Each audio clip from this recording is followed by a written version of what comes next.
జగిత్యాల జిల్లా వైఫై న్యూస్కి స్వాగతం. బీర్పూర్ మండల చెందిన 20 మంది లబ్ధిదారులకు సీఎం సహాయ నిధి ద్వారా మంజూరైన 6 లక్షల రూపాయలను, 50 మంది ఆడబిడ్డలకు కళ్యాణ లక్ష్మి పథకం ద్వారా మంజూరైన 50 లక్షల 5,000 రూపాయల విలువల చెక్కులను బీర్పూర్ మండల రైతు వేదికల్లో పంపిణీ చేసిన జగిత్యాల శాసనసభ్యులు డాక్టర్ సంజయ్ కుమార్. అనంతరం ఎమ్మెల్యే మాట్లాడుతూ రోళ్లవాగు ప్రాజెక్టు పూర్తికి నిరంతరం కృషి చేస్తానని, అడవి పర్యావరణ అనుమతుల విషయంలో ఆలస్యం కారణంగా రాష్ట్ర కేంద్ర స్థాయి ఉన్నత స్థాయి అటవీ అధికారులు సువర్ణ త్రినాథ రావు గారుల దృష్టికి విషయాన్ని తీసుకెళ్లడం జరిగిందని, ఎంపీ అరవింద్ దృష్టికి ఈ విషయాన్ని తీసుకురాగా ఆయన సానుకూలంగా స్పందించాలన్నారు. కెమెరామెన్ లక్ష్మణ్తో వైఫై న్యూస్ జగిత్యాల.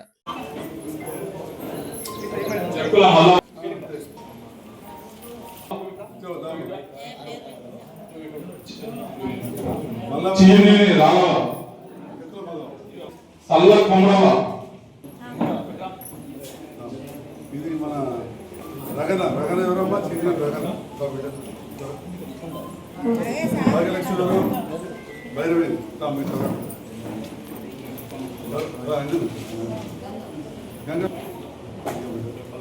ఇంటి పేరేది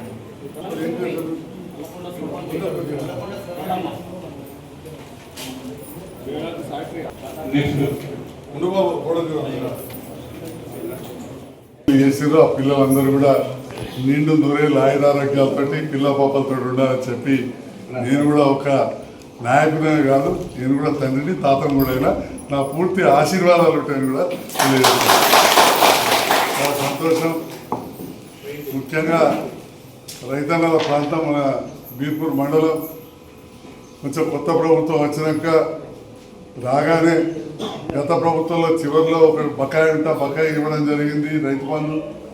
ఆ రైతు బంధు కాకుండా అదనంగా మళ్ళీ నిన్న దాదాపు అందరి ఖాతాలలో ఈ పరిహారం అందరు కూడా పెట్టుబడి సహాయం రైతు భరోసా అంతకుముందు 5,000 ఉంటే 6,000 వచ్చిన సందర్భంలో మీ అందరు కూడా శుభాకాంక్షలు తెలియజేస్తాను. మరి అంత గొప్ప కార్యక్రమాన్ని నిర్వహించి నిన్న మీ అందరికీ టీవీలలో ప్రసంగించి మాట్లాడి ఈ డబ్బు వచ్చే విధంగా చూసిన గౌరవ ముఖ్యమంత్రి రేవంత్ రెడ్డి గారికి జగిత్యాల అందరి పక్షాన కూడా శుభాకాంక్షలు ధన్యవాదాలు తెలియజేస్తా ఉన్నాం. చాలా సంతోషం. మరి బీర్పూర్ మండలం తారకాపురం మండలంలో ఒక భాగం ఉండే గత ప్రభుత్వ హయాంలో దీన్ని మనం కొత్త మండలం చేసుకున్నాం. అప్పుడు ఒక అంబులెన్స్ తెచ్చి పెట్టింది, కానీ మరి అట్లా కాదు అని చెప్పి అన్నీ ఉండాలని ఈసారి కొత్త ప్రభుత్వం వచ్చిన తర్వాత మంచి దవాఖానా ఉండాలి, గుట్ట కింది గ్రామాలు బాగా వెనుకబడ్డాయి అని చెప్పి 1,50,00,000తో వెనుక చెత్తపడ్డదా. మరి మీరు అందరూ చూసి లేదో, రేపు మీ పిల్లల కోసం అందరి కోసం టీకాల మందుల కోసం ఇక్కడనే వెనకాల 1,50,00,000 దవాఖానా నిర్మిస్తున్నామని చెప్పి మీకు ఈ సందర్భంగా తో పాటు అలా మంచి డాక్టర్లు వస్తారు, సిద్ధరమ్మలు ఉంటారు, చిన్న చిన్న ఆపరేషన్లు కూడా అవుతాయి. అంటే ప్రైమరీ హెల్త్ సెంటర్ మంచి పెద్దదిక్కి అవుతుంది. ఇన్నే కదా పక్కనే ఎంఆర్ఓ ఆఫీస్ వెనకాలే నా ఊరు అంతరం ఇప్పటికి ఇంద్రమ్మ కాలని ఇంద్రం ఇల్లు అంటారు. మరి అటువంటిది మధ్యలో ఆగిపోయింది. ఇప్పుడు గ్రామానికి ఇల్లు కావాలి. ఏ ఊర్లో కూడా చిన్న ఊర్లే 10 ఇళ్ళు ఈ సంవత్సరం అంటే ఇంకా 3.5 ఏళ్ళు ఉన్నది. ప్రతి చిన్న ఊర్లో కూడా 50 ఏళ్ళు, పెద్ద ఊర్లలో 200 ఇళ్ళు కట్టిస్తామని చెప్పి సందర్భంగా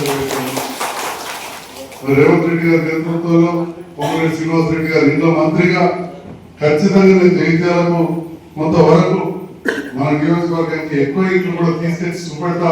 అంతకుముందు కూడా డబల్ బెడ్రూమ్ రాష్ట్రంలో ఎక్కువ ఇల్లు తెచ్చిన జగిత్యాల కూడా సగం ఉంటుంది నియోజకవర్గంలో. ఇక్కడ 14,000 ఓట్లు ఉంటే జగిత్యాల 96,000 ఉంటాయి. అక్కడ రాష్ట్రంలో అతిపెద్ద చేసాం.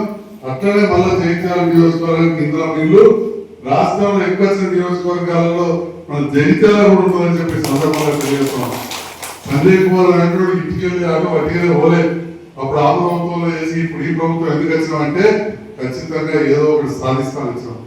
రెండోది మీరందరూ ఎప్పటికెళ్ళి వాళ్ళు చూస్తున్నారు. ఎర్రచెరువు డిపో అన్నారు. చాలా మంది చాలా మాటలు మాట్లాడారు. ఎర్రచెరువుకు అప్పుడే తొమ్మిదించి అది ఇంకో విధంగా ప్రయత్నం చేశాం. ఇవాళ మనం వీర్పూర్కి వెళ్ళి నర్సీరావుపల్లికి వెళ్ళి కొలువాయి పోతే ఎప్పుడు ఆ కాలువల మురుగు నిండిపోతుండే, కొలువాయికి నీళ్ళు రాకపో. ఇక జేసీబీ బట్టి ఇంటితో దిగించి 5,000 10,000 ఖర్చు పెట్టి ఫోటో వేసుకొని ఒకసారి నేను కూడా వేసుకున్నాను 5,000 10,000 వేసుకొని ఫోటో దిగు